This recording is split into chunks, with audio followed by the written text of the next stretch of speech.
Welcome to Ravings of a Lunatic with Kris Jobson, where we uncover truths hiding in plain sight, where we dive into our blind spot to reveal the obvious, and where illusions vanish when we dare to face our fear. Thank you for joining me here today. If this is your first time, please note that during this episode, I will introduce to you some powerful affirmations that will help you set bold, empowering, and positive new intentions.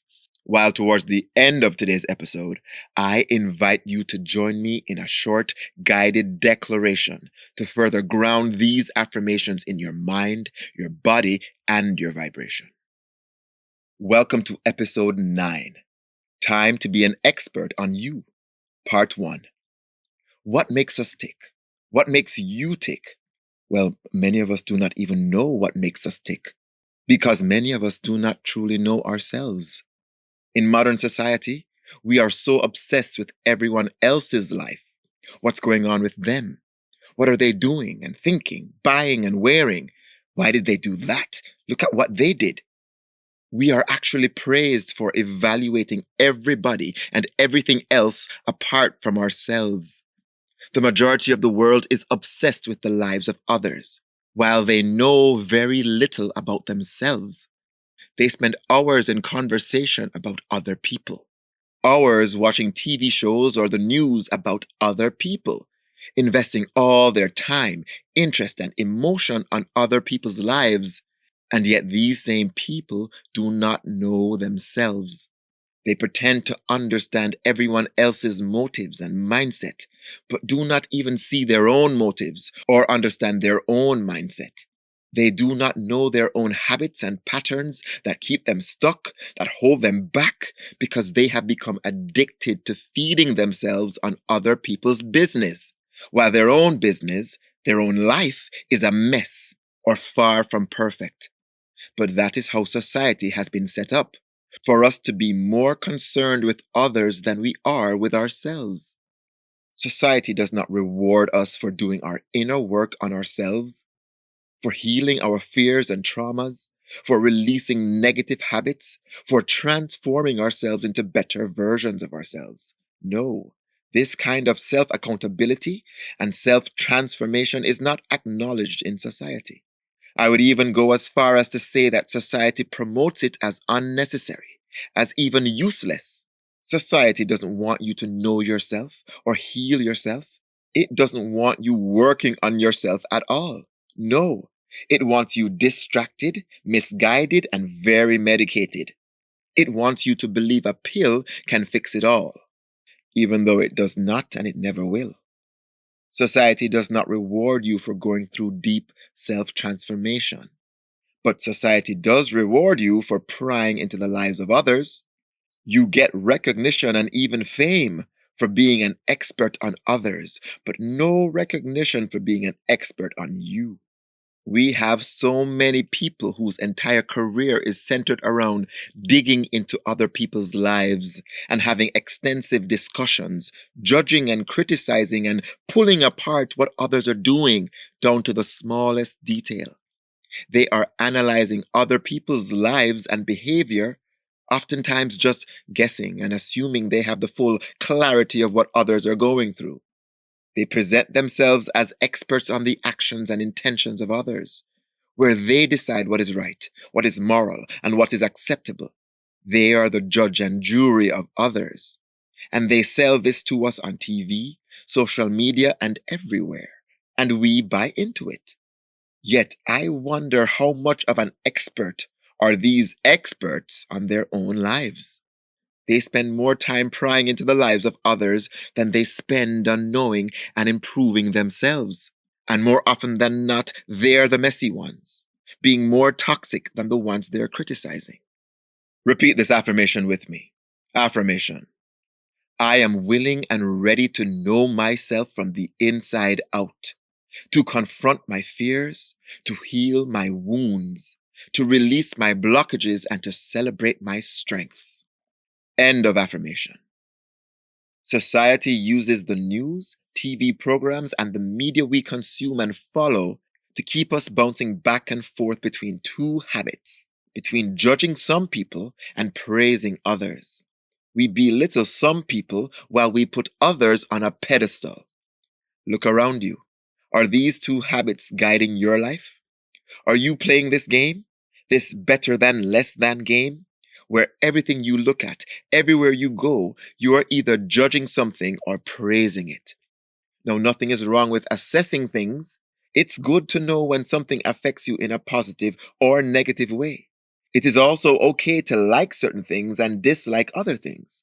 That is not what I'm referring to here. I am talking about the never-ending judging or praising. These two play off of each other, the judging and praising game. My life has taught me to replace judging with assessing and to replace praising with appreciating. Because yes, there is a difference between judging and praising on one hand and assessing and appreciating on the other. This duo of judging and praising affects our lives in a very adverse way. Let me explain. Judging and praising are done to compare things where one is higher or better than the other. One thing gains at the loss of another. Assessing and appreciating, on the other hand, are tools to arrive at an honest understanding of what serves you and what does not. No thing is higher or better. No one wins or loses. And let me clarify even further. Both judging and praising in this case are just secondary helpers for the main goal, which is to compare, to engage in constant comparison between you and whatever you are giving your attention to. With comparison, we are always sizing up whether we are better than that thing or worse than it. If we are better than it, then it deserves our disdain. We can look down on it. But if in our comparison we find it is better than us, then we praise it and admire it and sometimes even worship it. So we go through our day either looking down on things and people we encounter or praising them. And we do this constantly. This poisonous loop of comparison is the atmosphere that people live in on a second-to-second basis. They see the world and all they do through this comparison. And here's the full truth about this kind of comparison. The pattern of judging others breeds negativity and keeps us in a low vibration of toxic energy. By judging others, they become less than us. We feel mightier than them, or we feel sorry for them, and that makes us feel better about ourselves. We get seduced into a short-lived illusion of grandeur, and we get an ego pump out of it, using someone or something else as a tool to feel good about ourselves. Soon, this negative comparison becomes your primary way to feel good about yourself. Seeing things as worse than you becomes your way of feeling good. So you develop a habit of judging things, and you become stuck in that mentality and that behavior. While when we praise things or people, wow, they're so special, so rich, so beautiful and lucky and important. Whatever the form that praise shows up as, this keeps us giving our energy over to the things that we praise, draining us of the energy we need to improve and appreciate our lives. This praise should not be confused with appreciating, because when appreciating, whether it be a person, situation, or thing, we do so by accepting the positivity that thing fills us with. When you appreciate, you are seeing and feeling that thing's value, and that value fills you up. There is no comparison because you are not comparing yourself to that thing. You are just receiving the positive vibration it radiates. Yet that thing does not lose its positive energy when you appreciate it. It continues to radiate that energy. And you also get to continually receive that energy. You both gain.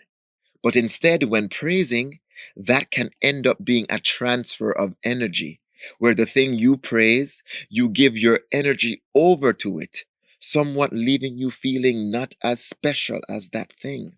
What you are praising gains your energy, but you lose your energy. So it is more beneficial for us to appreciate than to praise, because appreciating allows you to vibe with what you are appreciating and raise your vibe to meet it. This is the ultimate inspiration.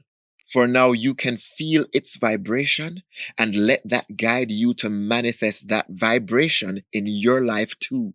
So, judging and praising are two opposite sides of the same coin, the coin of comparison between you and everything in your life. Enough of that now. Let go of that game. Repeat this affirmation with me. Affirmation.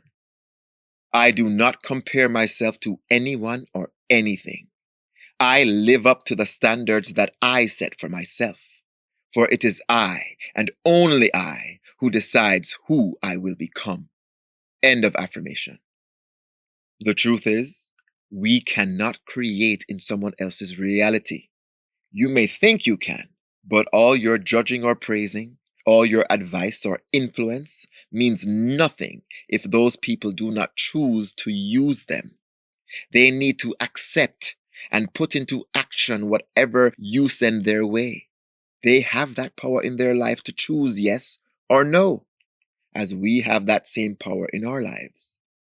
They can't choose for us as we can't choose for them. And so all that energy spent judging or praising everyone else's life through comparing is useless, a waste of energy, and does nothing for us and nothing for them. We must focus our energy on what is truly in our power to change and transform, and that is ourselves.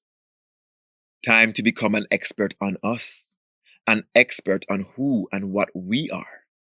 Each person needs to be an expert on themselves. So that energy, time, and life force we were giving out to someone else's life, we are going to redirect all that energy and focus back on ourselves to nourish ourselves. Repeat this affirmation with me. Affirmation. This is my life to live, and I live it with authority. I renounce my focus on the outside world and redirect that energy towards my own expansion. End of affirmation. We only have control and dominion over ourselves, dominion over what we think and say and do, our behavior. The illusion is that we can control others. But this is just a distraction from seeing ourselves and a distraction from making the necessary shifts within ourselves to live up to our potential. When we stop obsessing about others and become more interested in looking at ourselves, this gives us the opportunity to observe ourselves and to get to know more of who we are. What makes me tick? Do I know what makes me tick? Well, I can give myself the time, the focus, and the space to find out. Recognize this. No matter what you do or wherever you go, you have to take you with you. You are stuck with yourself. So why not take the best of you wherever you go and not be with a version of you that you still have not figured out yet? Stuck with a you that still sabotages important relationships and opportunities in your life. Stuck with a you that still has the same fears, the same limitations, the same reactions and addictions as you have always had. And all this keeps you from the better life that you know you deserve. It does not have to be that way at all. And it all begins by taking back all that interest and focus you gave to the outside world and redirect it back to you and your life, becoming super interested in you. Remember, you have control over who you are and who you become. That is an inside job. For inside of you is the only place where you have the power to really make a change. You can only change you. But when you change, your reality changes. You set the tone. So do that consciously. Repeat this affirmation with me. Affirmation. I transform my life by transforming myself. This is the gift I give and the promise I make to myself. End of affirmation. When we put our gaze back on ourselves to the place where we truly have power, there are 4 powerful steps we can take to begin to become an expert on us. Step 1 is to let go of negative labels. Step 2 is to pay attention to our choices. Step 3 is to confront our fears. And step 4 is to examine our interpretations. Well, that's all for today's episode, but join me next week for part 2, where we will take a deeper look at these 4 steps and learn how to understand and utilize them to improve our lives. Shortly, I will take you through a powerful guided declaration where you can ground all of today's affirmations deep within your mind, your body, and your vibration. But first, let me share something with you.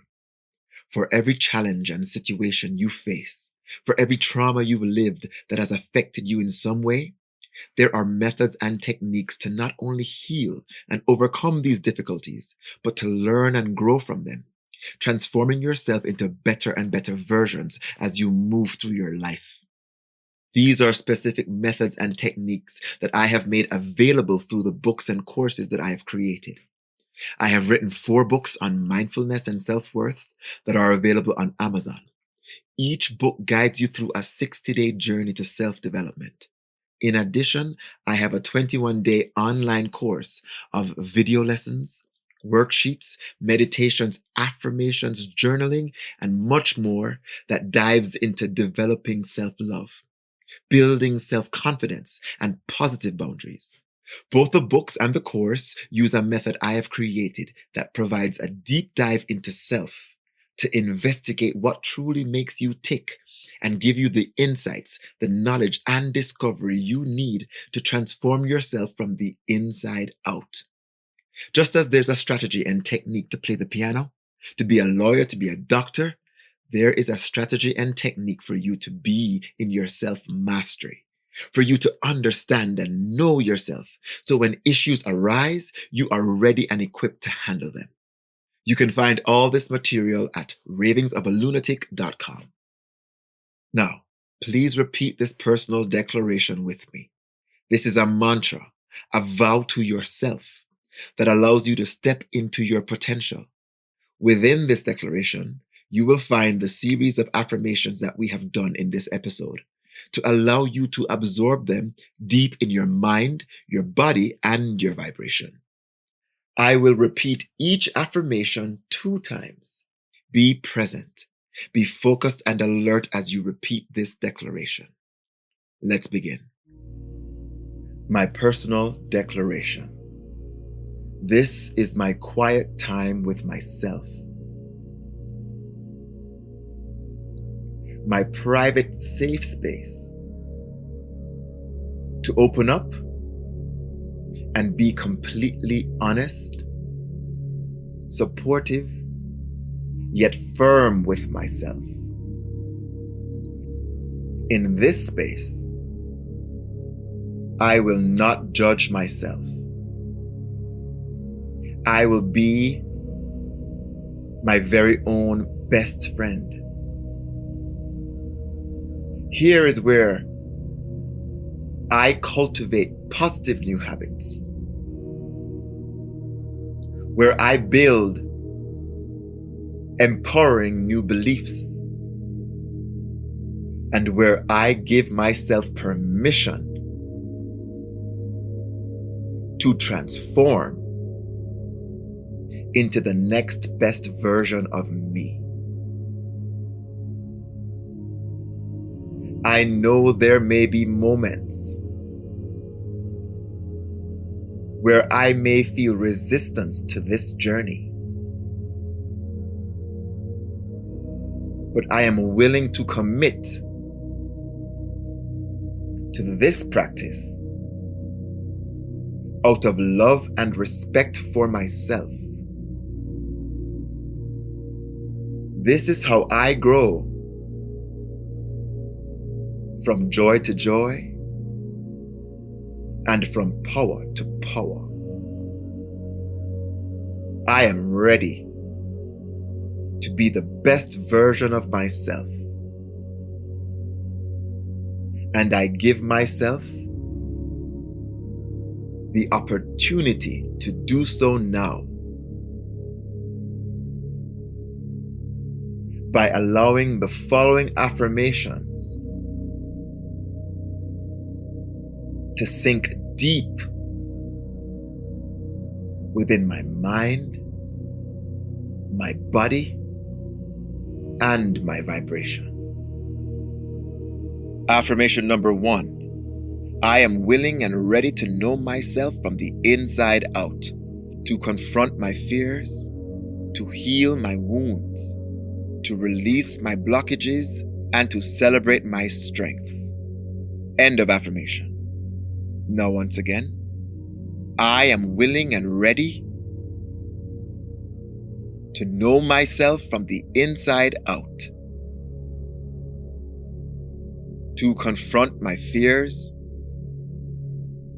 to heal my wounds, to release my blockages, and to celebrate my strengths. Affirmation number 2. I do not compare myself to anyone or anything. I live up to the standards that I set for myself, for it is I, and only I, who decides who I will become. End of affirmation. And again, I do not compare myself to anyone or anything. I live up to the standards that I set for myself, for it is I, and only I, who decides who I will become.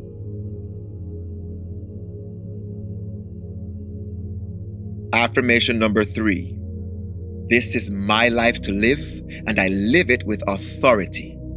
I renounce my focus on the outside world and redirect that energy towards my own expansion. End of affirmation.